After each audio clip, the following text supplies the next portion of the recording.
Hey guys, it's Amber with Panda Creek Farm. I'm going to bundle everybody up tonight. It's going to be really cold. So I just thought I would just take y'all along with me. Come on.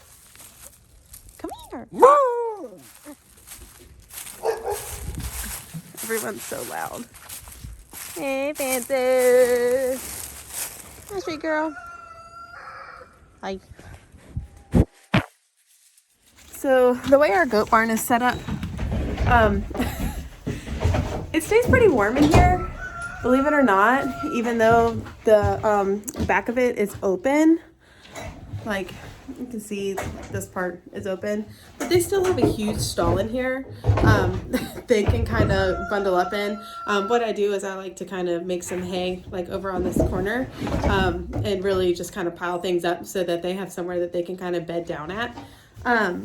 But they stay fairly warm. I mean, they have really thick coats.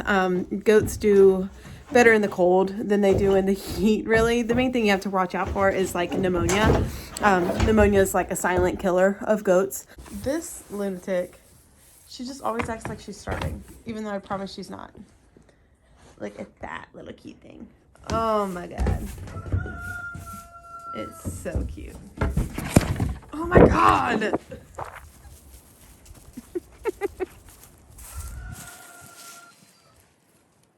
So see, that's more like you can see kind of what I was saying. The barn is a fairly decent size. There's also, we have the hay feeder in there for them. So they have access to, some calories all night, just in case they do get cold still. We actually are taking this side of the barn, like right here, and that's going to be our kidding stalls.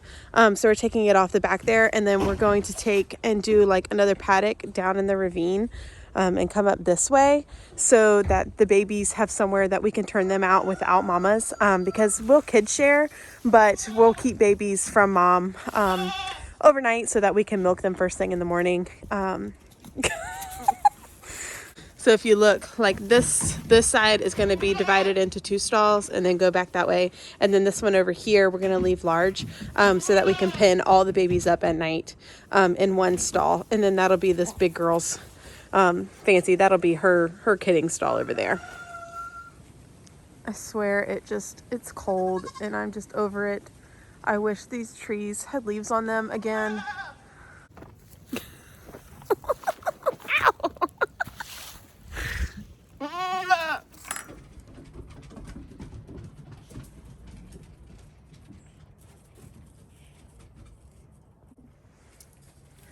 Hi, little guys. Hello. Hello. What are y'all doing? Hey, mommy. Hello. Hello.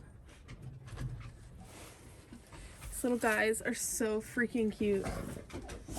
And crazy. Here they are. They're so fat and chunky right now. Like, look at these little guys. Hi. Okay. You're all right. Hello. I hope the others aren't like escaping behind me, but they're just so cute. Hi. So we had these water bottles on all of the cages, but when we had that cold snap, we actually switched over to the rubber bowls, and ever since we switched over to the rubber bowls and just kind of had them available, they stopped using the bottles altogether. So I just need to take them down. It's just been lazy. And I just like having a backup water source in case they do, knock over a bowl or poop in their bowl or whatever. Rabbits are nasty as far as like keeping their cages. I shouldn't say that. They're not nasty. They just, the bucks, especially like Falcon, is just a mess. He pees on all over everything. Typical boy, he just like sprays his pee everywhere. So they can make a mess. They can accidentally poop in their water, especially like with the babies. They just kind of make a mess. So I like having some backups in there. But I think I'm going to take those down soon just to make it look more cohesive and make it look a little bit nicer. I really do like having the rubber bowls. I can just dump them out and refill them. I just leave these like tea pitchers over by our water source, and it makes it really fast. Now, rabbits actually handle the cold probably the best of any animal we have here. Cold's not really a super big problem because we have really nice houses, fortunately, for all of our animals. They can get out of the elements, and then we just make sure that we give them, you know, extra feed. They have plenty of water where they to freeze. There's plenty of water to drink, and it's not gonna, you know, all freeze up. Here, buddy, you can have the best. Falcon has jumped out of his cage on me before and landed on the ground, so I have to watch him now. Thank God the cages aren't that high off the ground because rabbits can hurt themselves jumping that far. Hi, sweet girl.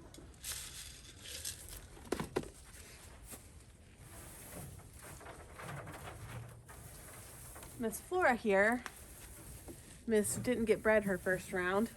She got bred again, so I'm hoping that she took. We'll give her this shot and then one more after that, and you know, if she doesn't take, we'll either have to, you know, rehome her or think of something else for her to do. I can't keep feeding a rabbit that's not gonna give back to us, unfortunately, as harsh as that may sound. You know, they have a purpose here.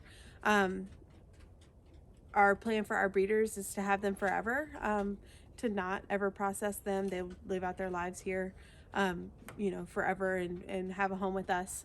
But, you know, I can't keep a rabbit for the next 5-6 years who isn't going to be producing in some way, shape, or form. So that's just the reality of the situation. So if she doesn't give us babies, then, you know, she'll either be looking for a pet home or we'll find something to do with her. And I hate it because I want babies from her so badly. Her and Falcon could possibly make magpie, which is a color variation, and it's just so beautiful. And I really, really would like some magpie pelts. So everybody say a prayer that Flora's most recent breeding took. She should be about a week or so in. So I'm hoping that we got her this time. My husband always jokes at me because I like to walk up to the barn instead of taking the mule. But it's just not that far, and I just kind of enjoy this walk. Like, it's so beautiful. And I really like taking it. I do wish though that we could see the sunset a little bit better. Hey boys.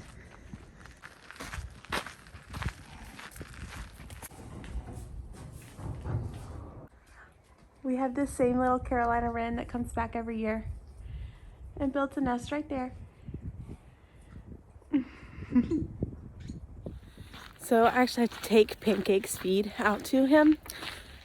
He doesn't have like a run-in stall like the other horses do. So he just has a bucket that I hang on the fence. I know it's a, you know, little bit of a pain, but it works for us. And I actually come out here and lock the boys up because Waylon gets less food than Archie does. He got put on a diet. So he goes into Archie's stall and steals Archie's food. And Archie is a sweet boy and will not stand up for himself. So old Tubbo over here, if you see that belly, he's on a diet. So he gets to get locked up. Come on, Kiki. Excuse the mud. We don't normally have standing water here, but we had a whole bunch of rain the last few days, so we got a couple of little puddles going on. But the nice thing is we actually have, I think it's called like light hoof or something back here behind the barn, which I need to pick up a couple piles of poop, but they're like these, they're like the panels, and then you put rocks in them and then gravel dust on top of that. And it's like a drainage system, and it allows for the water to go through, and it makes so that you don't have any mud behind your barn. And I swear it's the best money we've ever spent. It's just so nice not having horses with rain rot and fungus and scratches and stuff on their legs going through mud and everything. This horse has been outside all day. Not a speck of mud. He's turned out 24/7 unless it's like actively raining, but no mud, no scratches, no nothing. Perfectly clean back of his legs. I can't stand it when horses have all that kind of funk. I know sometimes, there's nothing you can do about it, but if I can help it, they won't have all that mess. See how good my hay carrying skills are with the camera in my hand. Should be interesting.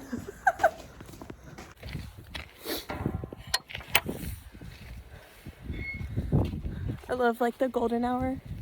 See like the tops of the trees. I love it out here, if you can't tell. Oh, there's like hay all over my phone. It's kind of made for some cool lighting though. What a view. Well, my phone died as I was finishing up chores.